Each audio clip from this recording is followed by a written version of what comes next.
അതെ, കർമ്മലീന വീണ്ടും വന്നു മഞ്ഞ നിറത്തിലുള്ള പൂക്കളുള്ള ബൊക്കയുമായി. ആരാണ് കർമ്മലീന?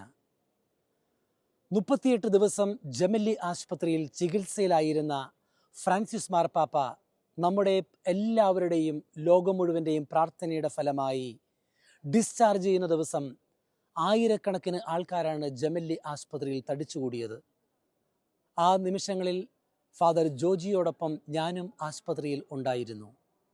ഫ്രാൻസിസ് മാർപ്പാപ്പ പൊതുജനങ്ങളെ അഭിസംബോധന ചെയ്യുവാൻ ആ ആശുപത്രിയിൽ ഡിസ്ചാർജ് ചെയ്ത് പോകുന്ന സമയത്ത് അവിടെ ജനാലയുടെ മുമ്പിൽ പ്രത്യക്ഷപ്പെട്ടപ്പോൾ അദ്ദേഹം പറഞ്ഞ ഒരു കാര്യമുണ്ടായിരുന്നു. ആയിരങ്ങളുടെ ഇടയിൽ ഫ്രാൻസിസ് മാർപ്പാപ്പ കണ്ടത് അവിടെ ഉണ്ടായിരുന്ന ജനക്കൂട്ടത്തെ ആയിരുന്നില്ല.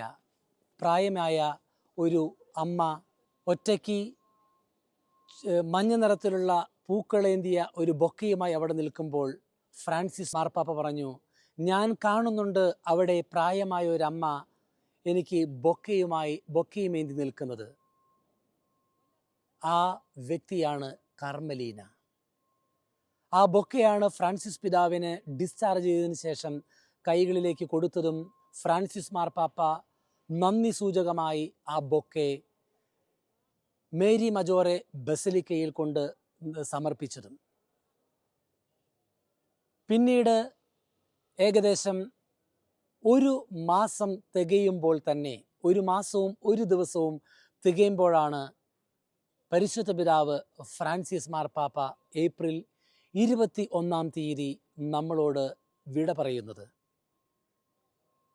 ആ ദുഃഖത്തിൽ ലോകം മുഴുവനും പങ്കുചേരുമ്പോൾ പ്രത്യേകമായി ഏറ്റവും കൂടുതൽ ഹൃദയത്തിൽ നൊമ്പരം അനുഭവിക്കുന്നൊരു വ്യക്തിയുണ്ട്.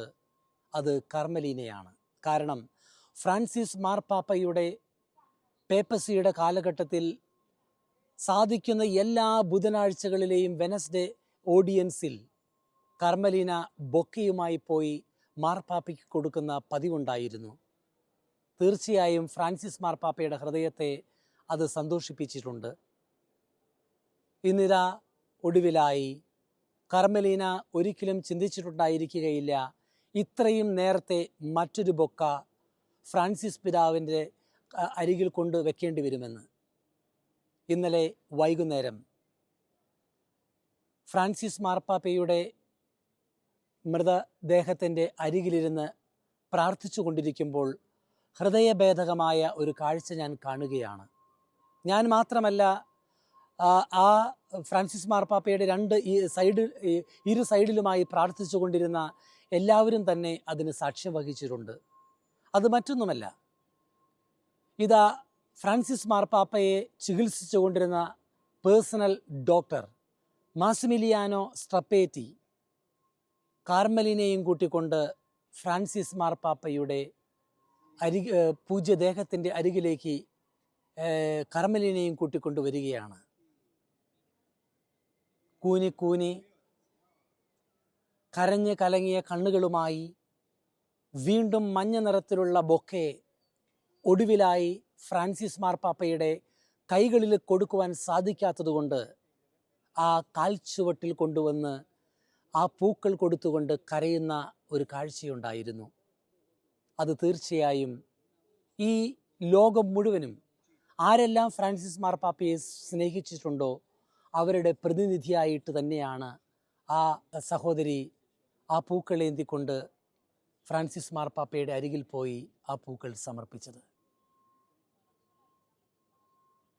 ഫ്രാൻസിസ് മാർപ്പാപ്പയെ ചികിത്സിച്ച ഡോക്ടറും കാർമലിനെയും ഏകദാനം നിമിഷം നേരത്തെ പ്രാർത്ഥനകൾക്ക് ശേഷം തിരിച്ച് അവിടെ നിന്നും മടങ്ങി പ്രാർത്ഥനാപൂർവം തിരിച്ചു പോകുമ്പോൾ എല്ലാ കണ്ണുകളും കർമ്മലീനയിലേക്കായിരുന്നു. കർമ്മലീന ഫ്രാൻസിസ് പിതാവിൻ്റെ പേപ്പസിയുടെ എല്ലാ ശുശ്രൂഷകളുടെയും മിഷണറി പ്രവർത്തനങ്ങളുടെയും ആരുമറിയാത്ത പ്രാർത്ഥനയുടെ പിൻബലം പകർന്ന തപസ് കലർന്ന പ്രാർത്ഥനയുമായി ഫ്രാൻസിസ് മാർപ്പാപ്പയെ ശക്തിപ്പെടുത്തിയ ഒരു അമ്മയായിരുന്നു. ആ അമ്മ മാതൃകയാണ്. തിരുസഭയ്ക്ക് പാപ്പായ്ക്ക് കൊടുത്ത സപ്പോർട്ട് മാത്രമല്ല, തിരുസഭയോടുള്ള സ്നേഹമാണ് ആ വ്യക്തി അതിലൂടെ പ്രകടമാക്കിയത്. അതെ, കാർമലീന വീണ്ടും ഒടുവിലത്തെ അന്ത്യോപചാരം അർപ്പിക്കുവാൻ പതിവ് പോലെ മഞ്ഞ കളറുള്ള പൂക്കളുള്ള ബൊക്കയുമായി ഒടുവിലായി വീണ്ടും സെയിൻറ്റ് പീറ്റേഴ്സ് ബസിലിക്കയിൽ വന്ന് പിതാവിൻ്റെ കാൽച്ചുവട്ടിൽ ആ ബൊക്കകൾ സമർപ്പിച്ചു.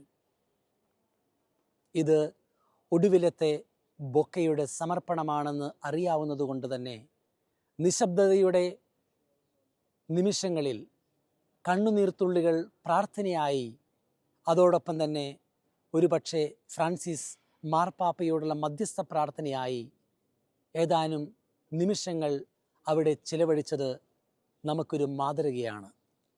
ലോകം മുഴുവനും ഈ സാക്ഷ്യം കേട്ടുകൊണ്ടിരിക്കുന്ന ആരുമായിക്കൊള്ളട്ടെ, ആ കർമ്മലീന അമ്മയെപ്പോലെ നമുക്ക് തിരുസഭയെ ദത്തെടുക്കാം, നമുക്ക് വൈദികരെ ദത്തെടുക്കാം, തിരഞ്ഞെടുക്കപ്പെടാമെന്ന് പോപ്പിന് വേണ്ടി നമുക്ക് പ്രാർത്ഥിക്കാം.